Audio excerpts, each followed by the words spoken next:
Magandang buhay! Welcome po dito sa Myra's Home Cooking. So tara, gagawa tayo ng pangmeryenda ngayon. Ito yung palabok. So maiba naman tayo sa pansit gisado. Unang-una ay lulutuin muna natin itong palabok noodles. At pagkatapos ay i-drain lang natin at iset aside. So meron tayong shrimp heads dito. Na-boiled na natin to kanina. So i-smash lang natin.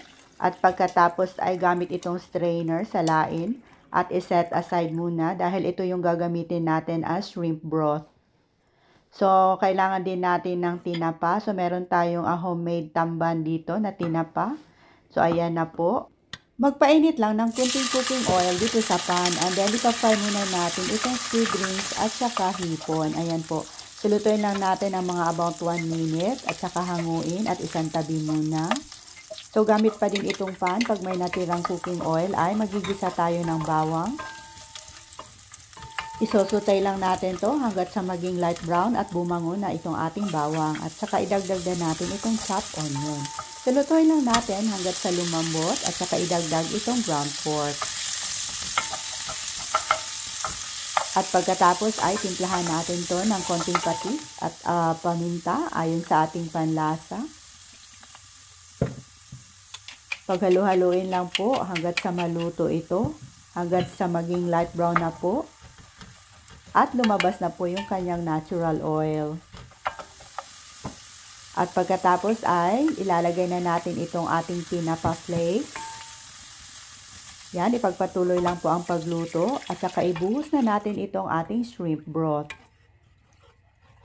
So hayaan lang natin kumulo ito. Lalagyan din natin ng Knorr shrimp cube, pampalasa. At pag kulong-kulo na, ay saka na natin ilalagay itong ating tinunaw na annatto powder o yung achuete powder. So paghalu-haluin lang natin hanggat sa mag-blend na po yung kulay. At saka idagdag na natin itong ating naitunaw kanina na cornstarch at saka flour. So, i-mix na natin. Continue stirring lang po hanggang sa maging thick na po yung kanyang consistency. Maaari kayong maglagay ng patis, asin o paminta kung kulang po sa inyong panlasa. At pagkatapos ay pwede na nating hanguin at ilalagay na natin dito sa ating noodles. Ay nako, ang sarap, napakabango ng ating sauce. At pagkatapos ay lalagyan na natin ng chicharon or yung pork cracklings. At saka itong niluto natin kaninang squid rings at saka yung hipon. Madaming toppings, mas masarap. Siyempre, lalagyan din natin ng boiled egg.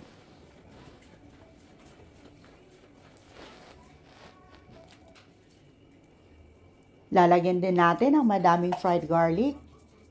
Ito yung pinaka-paborito ng lahat. At syempre, para makulay, lalagyan din natin ng chopped spring onions. At saka itong calamansi or lemon wedges. At eto na po yung ating napakasarap na palabok overload. So, itry nyo na din itong gawin mga mamshay. Siguradong magugustuhan po ng buong pamilya. So, tara, magmerienda muna tayo. Maraming salamat!